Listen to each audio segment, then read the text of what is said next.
नमस्कार। मैं रोहितास कुमार, सहायक आचार्य इतिहास। आज अपन मुगल काल के बारे में अध्ययन करेंगे। भारत में मध्यकालीन जो समय था उसमें दो मुख्य वंशों ने शासन किया। पहला था सल्तनत काल, दूसरा है मुगल काल। सल्तनत काल के अंतिम जो वंश था लोधी वंश, उस समय में मध्य एशिया से बाबर ने भारत पर आक्रमण किया। बाबर का जन्म 14 फरवरी 1483 ईस्वी को मध्य एशिया में फरगना में हुआ। उसके पिता शेख मिर्ज़ा तैमूरलंग की पीढ़ी से आते थे। उसकी माता कुतुलुग निगार खानम चंगेज खां की पीढ़ी से आती थी। इस प्रकार बाबर में मंगोलों की क्रूरता और तुर्कों की योग्यता तथा साहस का मिश्रण था। पिता की मृत्यु के बाद वो फरगना नामक एक छोटे से राज्य की गद्दी पर बैठा, लेकिन वहाँ पर उसके जो चाचा थे उन्होंने अधिकार कर लिया और अधिकार करने के बाद में पैतृक राज्य से वो हाथ धो बैठा। 1504 में उसने काबुल पर अधिकार किया और काबुल पर अधिकार करके उसने मिर्ज़ा तथा पादशाह की उपाधि धारण की। 1507 में बाबर ने कंधार व हेरात को जीता और यहाँ पर उसने उज़्बेकों से एक युद्ध पद्धति है तुलुगमा, वो पद्धति सीखी, जिसकी सहायता से भारत पर उसने सभी राजाओं को परास्त किया। भारत पर आक्रमण के कारणों में सबसे पहला कारण तो ये था कि वो पैतृक राज्य से हाथ धो बैठा था और उसके पास कोई विशाल राज्य नहीं था। बहुत छोटी सी जगह थी काबुल, जिस समय उसने भारत पर आक्रमण किया। दूसरा जो कारण है वो भारत की अपार धन संपदा। जैसा कि हम जानते हैं, जो मध्य एशियाई शासक थे, तुर्क या जो भी, उन सब को भारत की जो धन संपदा थी वो हमेशा से आकर्षित करती रही थी। जो तीसरा कारण है वो बाबर तैमूर का वंशज था और तैमूर ने भारत के पंजाब प्रांत पर अधिकार किया था, तो पंजाब प्रांत पर अपना पैतृक अधिकार भी समझता था। इसके अलावा उसका जो काबुल पे अधिकार था, काबुल एक अनुपजाऊ प्रदेश था, छोटा प्रदेश था, तो उसको मध्य एशिया की तरफ विस्तार की कोई गुंजाइश नहीं दिखी, जिसके कारण उसने भारत पर आक्रमण करने का फैसला किया। और इसी समय पंजाब के सूबेदार दौलत खां ने भारत आने का उसे निमंत्रण भी दिया। ये सब कारण थे जिन कारणों से बाबर ने भारत पर आक्रमण किया। शुरुआत में उसने बाजौर तथा जो बेरा का किला था उस पर आक्रमण किया और उन्हें विजित कर लिया। 1524 ईस्वी में पंजाब पर आक्रमण किया और पंजाब के कुछ प्रदेशों पे उसने अधिकार कर लिया, लेकिन दौलत खां वापस बदल गया। उसने दौलत खां पर आक्रमण किया, दौलत खां ने समर्पण कर दिया और उसकी मृत्यु हो गई। इस तरह से संपूर्ण पंजाब पर उसका अधिकार हो गया। अब जब संपूर्ण पंजाब पर अधिकार हो गया तो उसकी सीमाएं दिल्ली तक, जो शासक था इब्राहिम लोदी, उसके साथ टच होने लगी। वास्तव में पंजाब का जो शासक था वो भी इब्राहिम लोदी था, दौलत खां उसका सूबेदार था।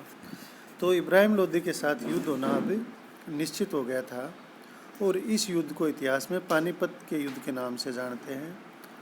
और भारत के अंदर ये एक काल से दूसरे काल में ले जाने में भी रहा।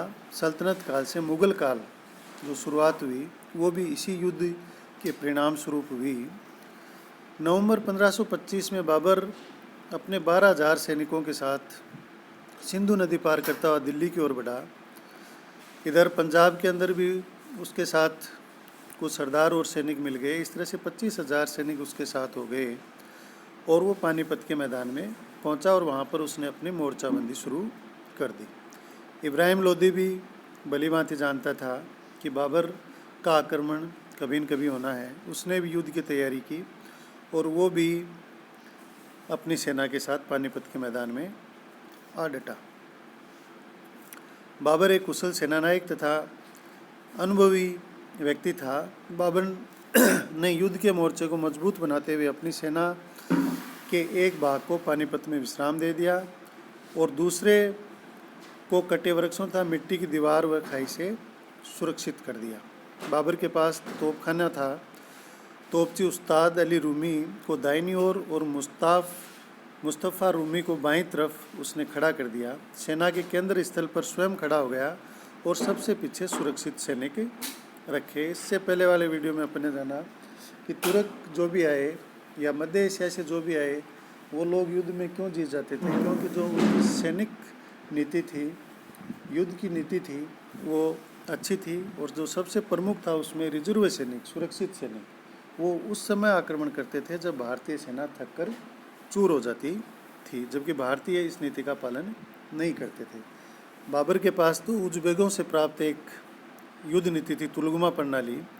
इस प्रणाली के अंदर बाएं तथा दक्षिण भाग से शत्रु सेना पीछे से सामने वाली सेना पर आक्रमण करती थी और इस तरह से शत्रु सेना चारों तरफ से घेर ली जाती थी और इस कारण से जल्दी ही वो पराजित हो जाते थे। 21 अप्रैल 1526 को जब इब्राहिम लोदी अपनी सेना को पानीपत के मैदान में तैनात कर ही रहा था कि बाबर की सेना ने लोदी सेना के बाएं और पृष्ठ भाग पर हमला बोल दिया। तोपों की मार से इब्राहिम की सेना में भगदड़ मच गई।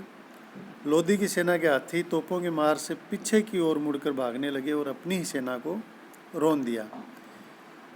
इस तरह से लोदी सेना बहादुरी से लड़ी, लेकिन इसका जो परिणाम था वो बाबर के पक्ष में गया। और बाबर के पक्ष में जाने का जो मुख्य कारण था वो उसका तोपखाना और तुलगुमा पद्धति थी, जिसके अंतर्गत तोपखाने जो भारत के अंदर बिल्कुल नया था और तुलगुमा पद्धति में बाएं और दाएं भाग से जो सेना थी उसके पीछे से आक्रमण किया जाता था और बाद में रिजर्वेशन जो सेना थी, सुरक्षित सेना थी, वो जब भारतीय सेना थक कर चूर हो जाती थी उस समय आक्रमण कर देती थी। इस नीति से बाबर ने पानीपत के युद्ध में विजय प्राप्त की। इस पानीपत के युद्ध के जो 21 अप्रैल 1526 ईस्वी को लड़ा गया महत्वपूर्ण परिणाम हुए। इन परिणामों में इब्राहिम लोदी की पराजय हुई, दिल्ली व आगरा पर बाबर का अधिकार हो गया।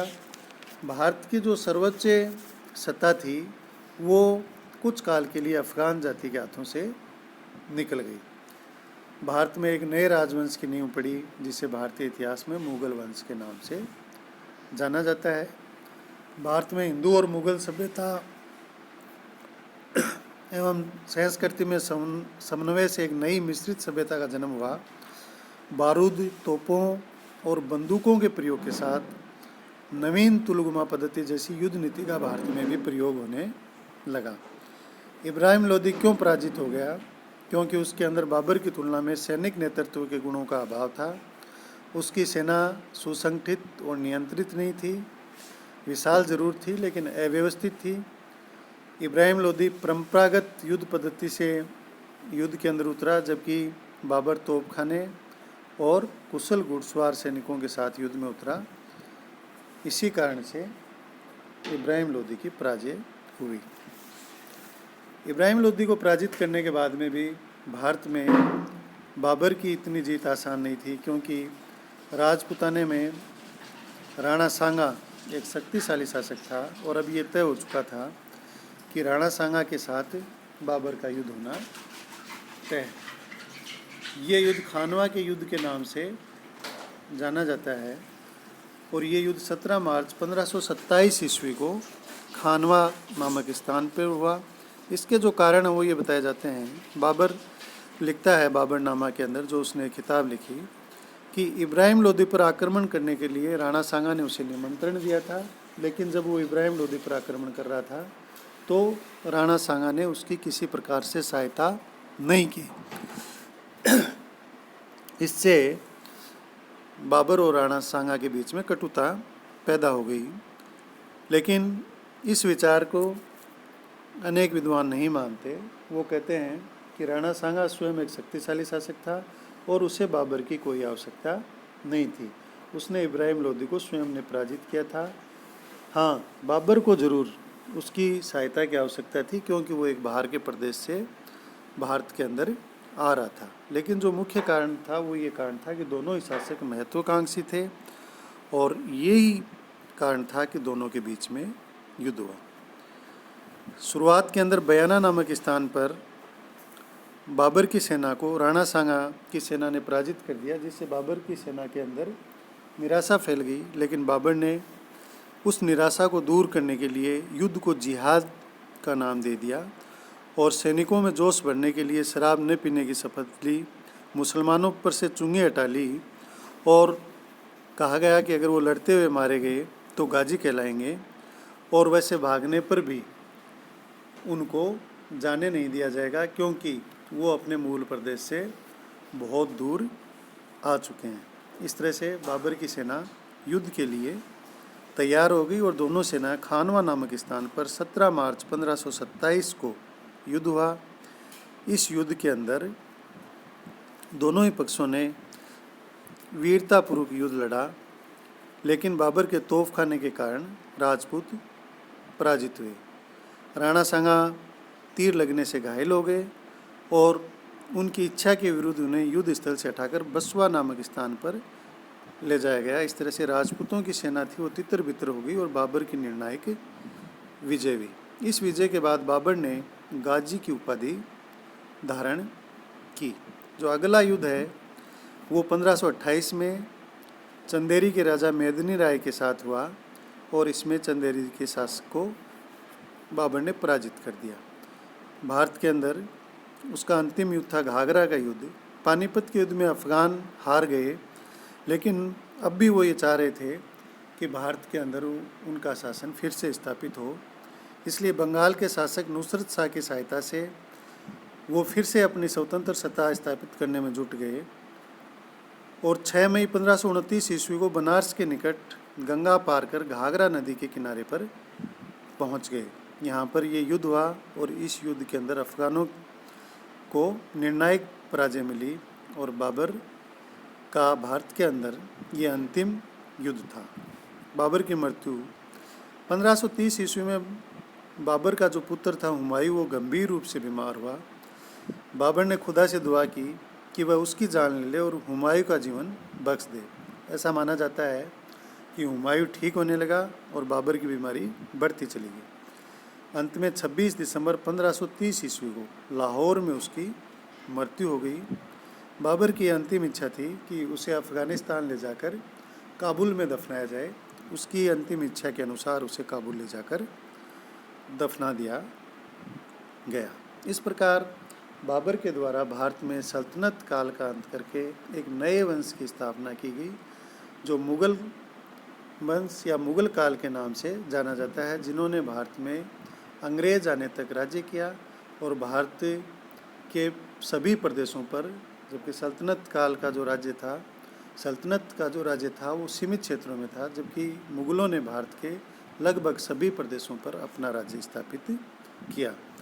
बाबर असाधारण प्रतिभा संपन्न व्यक्ति था, उसका प्रभावशाली व्यक्तित्व था, वह साहसी था, कुशल सेनापति था। इसके साथ साथ वो फारसी और अरबी का ज्ञान भी रखता था। उसने अपनी आत्मकथा तुझ के बाबरी, जो बाबरनामा के नाम से प्रसिद्ध है, तुर्की भाषा में लिखी और भारत का उसने इसके अंदर वर्णन किया है। धन्यवाद।